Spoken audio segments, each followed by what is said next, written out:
ओम नमः भगवते वासुदेवाय। श्रीमद् भगवद गीता षष्ठ अध्याय ध्यान योग। हरे कृष्ण। आज आमरा ध्यान योगेर 33 নম্বর শ্লোকটি শুনব। अर्जुन उवाच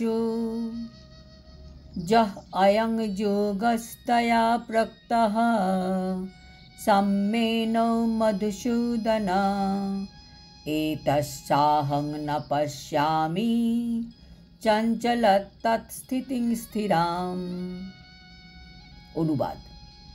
অর্জুন বলছেন, হে মধুসূদন, তুমি সর্বত্র সমদর্শন রূপ যে যোগের উপদেশ করলে, আমার মন এত চঞ্চল যে আমি এই মনের চাঞ্চল্যের কারণে তার স্থায়ী স্থিতি দেখতে পাচ্ছি না। তাৎপর্য: অর্জুনকে ভগবান উপদেশ দিচ্ছেন কিভাবে ভগবানকে সর্বভূতে দেখা যায়, কিভাবে সর্বত্র ভগবানকে দেখা যায় এবং আনন্দ শান্তি লাভ করা যায়। অর্জুন সব কিছু শুনে বললেন, না কৃষ্ণ, এটা আমার পক্ষে সম্ভব নয়, কারণ আমার মন তো চঞ্চল।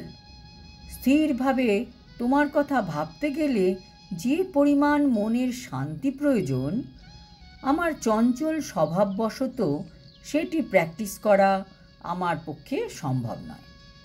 এক কথায় অর্জুন বলছেন যে অষ্টাঙ্গ যোগ করা আমার পক্ষে সম্ভব নয়, অর্থাৎ আমি অষ্টাঙ্গ যোগ সাধনের অনুপযুক্ত।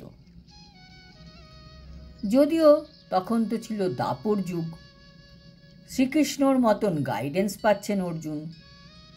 অর্জুন ছিলেন একজন অভিজাত ক্ষত্রিয়, তার শারীরিক মানসিক ক্ষমতা দৃঢ়তা আমাদের থেকে অনেক অনেক গুণ বেশি ছিল। সেই অর্জুন কিনা মানা করছেন, তিনি বলছেন যে অষ্টাঙ্গ যোগ আমার দ্বারা সম্ভব নয়, কারণ আমার মন চঞ্চল। যদি অর্জুনের মতন বীর দাপর যুগে দাঁড়িয়ে বলেন যে তার পক্ষে অষ্টাঙ্গ যোগ সম্ভব নয়, তাহলে আমাদের আর কি কথা। এই কলিযুগে আমরা কিভাবে এই অষ্টাঙ্গ যোগ পালন করে সিদ্ধি লাভ করতে পারব? আমাদের জন্য তো কোনো সম্ভাবনাই নেই অষ্টাঙ্গ যোগ করে সিদ্ধি লাভ করার।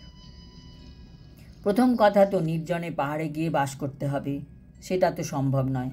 তারপর সিদ্ধি লাভের জন্য দীর্ঘ আয়ু প্রয়োজন, কারণ এই সিদ্ধি লাভ করার জন্য প্রচুর সময় দরকার।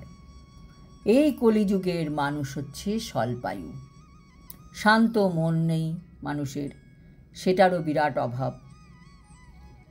তাই আজ থেকে 5000 বছর আগে অর্জুনের সুযোগ সুবিধা আমাদের তুলনায় অনেক উন্নত ছিল।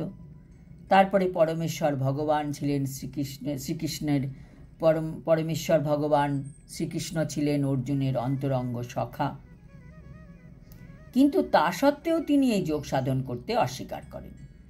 প্রকৃতপক্ষে কখনোই তার এই যোগ অনুশীলন করার কোনো উল্লেখ ইতিহাসে পাওয়াও যায় না। তাই কলিযুগে এই পদ্ধতি সাধারণত মানুষের পক্ষে অবলম্বন করা অসম্ভব বলে বিবেচিত হয়ে থাকে। কয়েকজন বিশেষ মানুষের পক্ষে তা সম্ভব হতে পারে, কিন্তু সাধারণের পক্ষে সেটা সম্ভব নয়। 5000 বছর পূর্বেই যদি এই রকম হয়ে থাকে, তাহলে এখনকার অবস্থার আর কি কথা।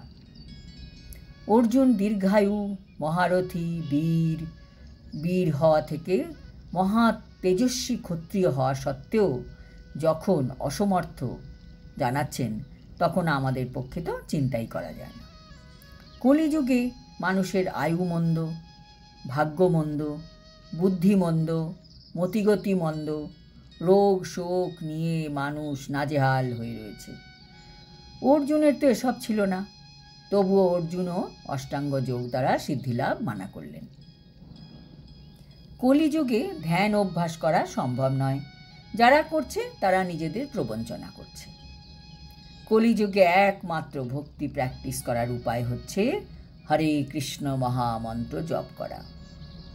হরে কৃষ্ণ কৃষ্ণ কৃষ্ণ হরে হরে, হরে রাম রাম রাম হরে হরে। আজ এই পর্যন্ত।